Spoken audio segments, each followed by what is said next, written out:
Well, good morning, everybody. Welcome back. This is Sheepdog Smokey, and we're at the beginning of another week. The weekend, of course, as always, has not been light on news or commentary or anything, really. It's pretty much normal now to be inundated with politics. I have, for several years, not watched a news program other than my local news station for the evening news for the weather forecast. And that's it. But you can't get away from it. This weekend has been more of the same, with the only real exception being who it's coming from. I am numb to the talking heads on Fox, CNN, NBC, MSNBC, and the rest, just all but screaming that we are to blame for everything because we didn't vote for Hillary. But it is unprecedented for a former president to badmouth their predecessor or the current president, no matter who they are. George W. Bush did not speak ill of Obama. Bill Clinton didn't speak ill of George W. Bush. George H.W. Bush didn't speak ill of Clinton. It's just unprecedented. But it's not unexpected. Because you see, Barack Obama very much thought that Hillary Clinton was going to win in 2016 because he weaponized the United States government to rig an election and still can't accept that it didn't work. We're finding out that General Flynn was entrapped. We're finding out that more and more people have been pressured to tell a certain story about what the people in charge want to be the truth. And when they don't, they're threatened with jail time. As I said in a previous video, if I was a member of law enforcement and I had you arrested, and I had the audio recording of a call, or I had a copy of an email from 18 months ago, and I asked you something about it, you wouldn't remember details about it. You might not even remember that it took place. I already know the answer to this question. And if you tell me, well, I don't have any recollection of that, and I then play the recording or slap a copy of the email down and say, you're lying, that is entrapment. There are very few people on this planet who have a memory strong enough to remember an email from more than a week ago or a phone call from more than a week ago. I remember the telephone interviews for the retail electric provider I worked for back in 2003 and 4. And I only remember it in the sense that I remember what happened. I couldn't tell you what questions were asked. I couldn't tell you what inflection was put on them. I couldn't tell you if the person I finally spoke to in round 3 was male or female. I remember them in that I remember round 1 of the process was submitting a resume that did not include my gender, my age, or my race. And I know from having later been involved in the process that resumes were scrubbed by one team of names and replaced with a number, so that the system that then evaluated them and selected candidates would be able to select fairly. Round 1 of the interviews was automated, completely automated. You never spoke to anyone or to even the system. You replied by pressing a button. Round 2 of the interviews, you did speak. So by that point, they knew my voice. But it was still an automated process. And round 3, you actually spoke to a person. Round 4 is the first time anyone saw your face. So if someone comes to me and asks, and this is granted 17 years ago, but if someone comes to me and asks what my response to any of those questions at any point in that process was, and I tell them, well, I don't remember that phone call, That is the God's honest truth. I don't remember what was asked, how it was asked, or what I replied. If they come to me and say, you were asked this question in 2003 in a telephone interview, I would have to tell them I do not remember that question being asked, because I don't. I can tell them, here is how I think I would have answered it if that question was asked of me today. To then play that audio and say, well, this is what you said, so you're lying now, is entrapment. It is wrong. It is reprehensible. And that is exactly what has been going on with Roger Stone, with Stephanopoulos, with Flynn, and with everyone else targeted by Congress, the FBI, and any other alphabet agency you want. And it is only made worse by the media, because they take their marching orders direct from the Democratic National Committee. They are beholden to the DNC by this point. These are people who do not in any way practice what they preach. Chris Cuomo openly said he was symptomatic with COVID-19. Not that he had just been confirmed as having it, but an asymptomatic carrier. He was symptomatic. Yet he left his home to go visit a construction site while not wearing a mask. And he got mad at people for calling him out on it. Meanwhile, he screams and yells that you need to stay in your home and do nothing more than what he says. Every single one of them is all but crowing that everything bad that has happened is on Donald Trump, and he should be just tarred and feathered and run out of town on a rail because of it. When constitutionally, he cannot just take over and run a state. Andrew Cuomo, Jay Inslee, Gretchen Whitmer, Greg Abbott, it doesn't matter the person. They are the ones who must run their state. If they request help, he is then able, as head of the executive branch, to look into and have people look into what can be done to aid that state. That's what happened. In their goals and in their thinking and in their hearts, Donald Trump is very much Reagan 2.0. The only real difference between the two men is that Reagan was an orator and Donald Trump is a businessman. I watch a lot of YouTube, a lot more now, but I do like it, especially because I can find things like What's My Line, or I've Got a Secret, or other old game shows from when my parents were children and teenagers. And there was one where Ronald Reagan and I believe 2, maybe 3 other men were challenged to read a radio script while the girls who were part of the show tried to distract him. And they were loosening his tie. They were trying to take his jacket off of him. They were like rubbing around on his hair, all of it. Ronald Reagan never broke. He read that as if he was live on the radio. The other men did well, but they did eventually break. Ronald Reagan did not. That is because Ronald Reagan was a consummate politician in the 80s. He was a consummate professional all of his life. Nothing got to him. The man was shot. Had to go to the hospital. He wakes up. I don't like that take. Let's do it again. Made the nurse laugh. At a speech later in his presidency, a balloon pops. He looks up. You missed. And keeps going with his speech. Donald Trump is not that kind of speaker. Donald Trump is very much a New Yorker. He is born and bred in New York City. I have friends, very close friends, from New York. They speak very much the same way he does. Very to the point. I don't speak that way. They do. I'm a Texan. They're New Yorkers. So when Donald Trump says it's not his responsibility, that the governors need to do their job, that is his way of saying the exact truth. Reagan would have said, I am bound by the Constitution and I am not able to step in and just act on their behalf. They must ask for help. It got to a point where Donald Trump just sent the U.S. Naval Hospital ships to Los Angeles and New York City harbors and parked them there. Mayor Garcetti and Mayor de Blasio, Governor Newsom and Governor Cuomo, almost didn't use them at all. They used them minimally.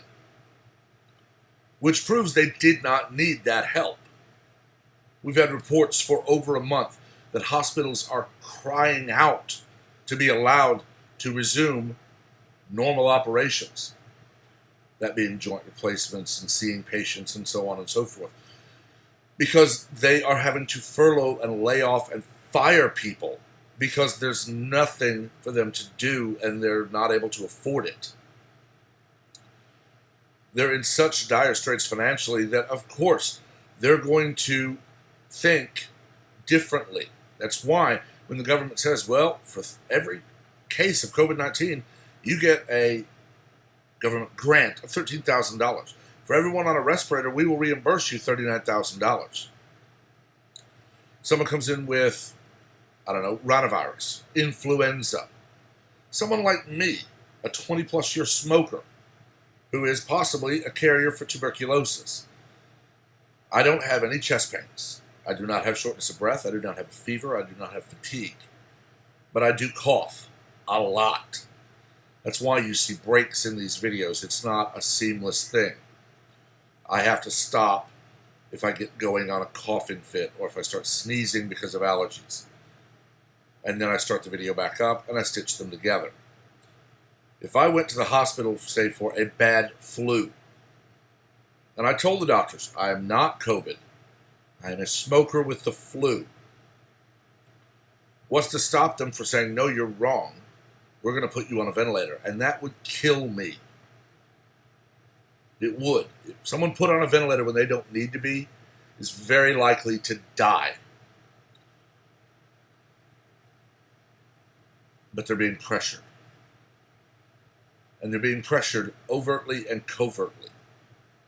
They're being pressured overtly by the people in charge at the hospitals to say, are you sure? Are you sure? Are you sure we shouldn't say possible COVID and then they just remove the word possible later on? They're being pressured covertly by the media. The media is not calling out any hospitals. They're not calling out Cedars-Sinai or whatever. But they're hyping the liberal mantra of Donald Trump is evil, Donald Trump is evil, Donald Trump is evil. Governors are adding to it by all but ordering arrests for prescribing hydroxychloroquine, which multiple medical doctors are saying was providing good results. Hydroxychloroquine coupled with zinc and a Z-Pack was providing good results. Then the media finds out that this or that celebrity is not just 100% fully recovered after being treated. So they blame it on the treatment, not the disease they were treated for. If you get hit with pneumonia and you are bedridden for a week while being treated, and they properly treat the pneumonia, they cure your pneumonia, you're going to be weak as a kitten because you weren't able to keep any food down. You're going to be very achy. You're going to be tired. You're going to feel like utter crap for another week. But that's not because they treated you with antibiotics and other treatment for pneumonia.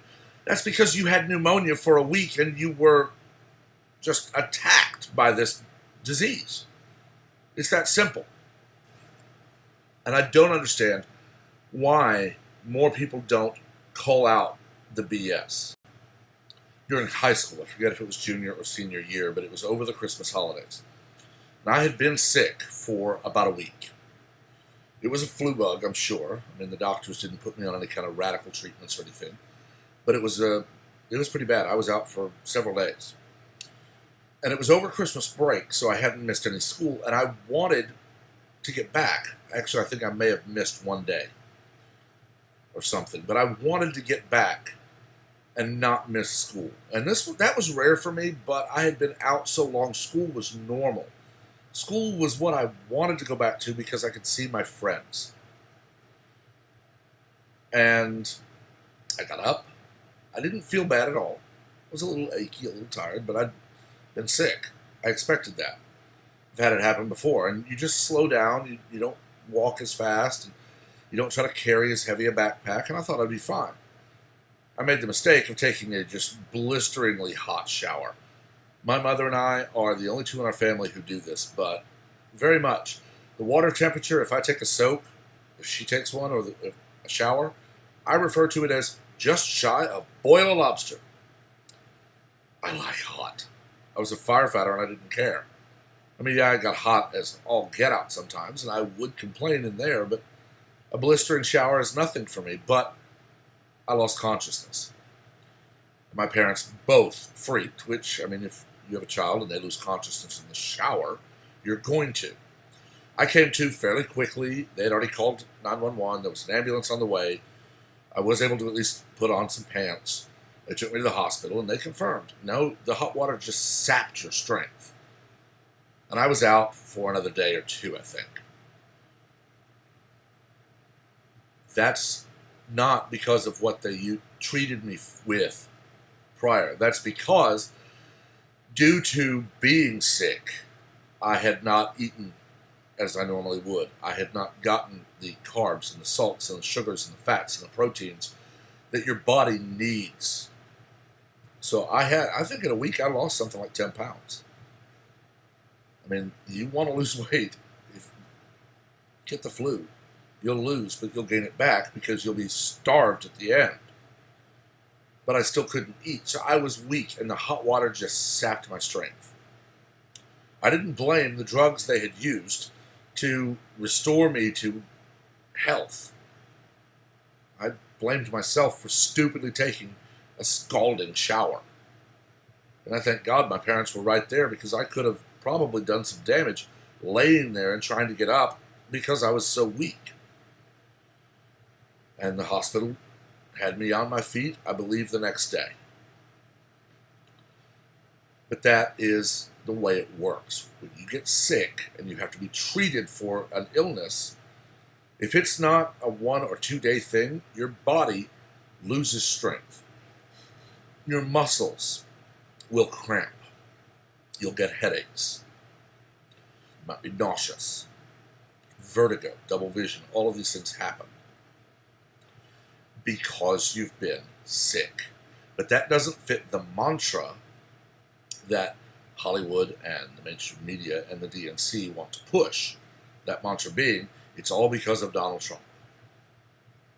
The Communist Chinese Party lied to the world for months about COVID-19. When the world learned that it was from the Wuhan virology lab and it did originate in Wuhan province of China, they began crying racism. No one cried racism about SARS, MERS, Ebola, any of it. And those are all references to regions. But China very much hates Donald Trump now, because he is calling for industry to leave China and come back to the U.S. And that will hurt their economy. They won't be able to use their slave labor to make millions or billions in profit.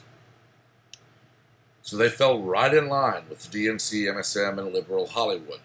And they blamed Donald Trump. They tried to blame the U.S. military, saying that they actually thought the U.S. military brought COVID-19 to China, released it in China to blame China.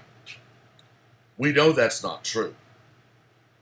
I spoke to a friend of mine who had a copy of Plandemic, where Dr. Mikovits blows open the entire narrative. They created a YouTube channel. They don't have one. Tried to upload it. Before it was done processing, it was flagged as a term of service violation. The only violation is that it doesn't lie.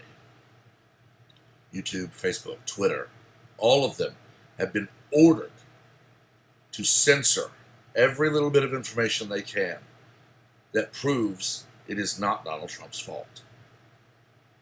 Plandemic very much is a documentary of how Dr. Anthony Fauci is as corrupt as they come. I've seen several reports that suggest he is financially tied to Remdesivir, which is now what he's pushing as the accepted treatment. He cries and moans that there's been no double-blind placebo study of hydroxychloroquine. There's been no double-blind placebo study of any medication regarding COVID-19. Hydroxychloroquine coupled with Z-Pak is a treatment for malaria, a respiratory disease. COVID-19 is very much a respiratory disease. So doctors tried it. It was providing good results. When doctors started saying this, President Trump echoed this. Some moron either did it on their own or someone put it in their food or drink, chloroquine phosphate, which is an aquarium cleaner. That's like my saying that sodium chloride is something your body does need in moderation, and someone goes out and eats raw sodium or drinks chlorine. Well, you said sodium chloride, so I thought sodium. No, it is a very specific hydroxychloroquine coupled with zinc under the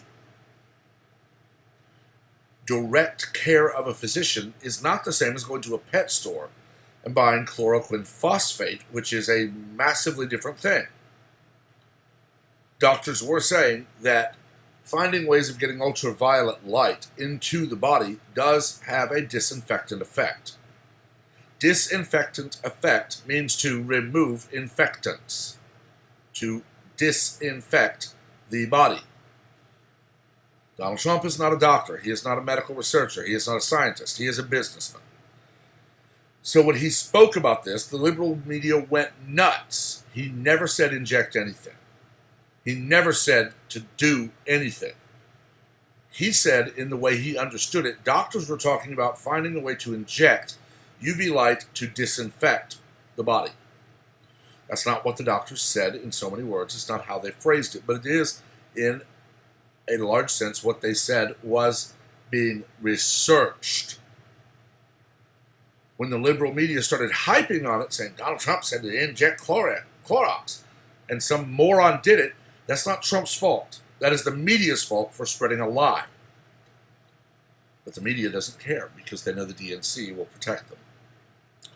They know Barack Obama will be a good little Democrat and blame Trump for every failing of Obama's administration. It is untenable, it is unfathomable, and it is unacceptable. I've ranted long enough. I'm tired. I'm getting a headache. I have laundry to do and work in the morning. So I'm going to stop here. Let me know what you think, though. As always, be civil in the comments. We're not here to scream, yell, or otherwise act like toddlers. We are adults.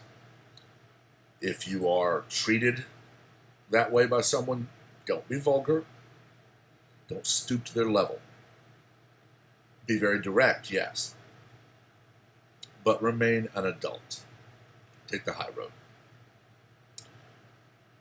I have hidden users from the channel and I have blocked.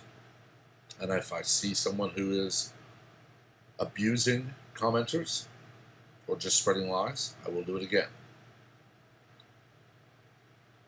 That's why I ask you at the end of every video to share these videos on social media, to give them a like so YouTube can't say no one likes the videos. That's why I ask you to subscribe so you're notified with the notification bell when I post. I try to stay on a schedule, but there are days where I don't. For example, yesterday and the day before. I'm not posting on weekends anymore because I am trying to get back to the history research so that I can start that series. Real life gets in the way sometimes, but I am doing the research. It is coming. Until then, please remember, do like and share so that the algorithm is affected in the way it should be for you if you want to see more. Share it so we widen the conversation. Subscribe and turn on notifications so that you're part of the channel. I am doing the giveaway at 500, 1,000, and 1,500 subscribers. Until next time, everyone have a wonderful day.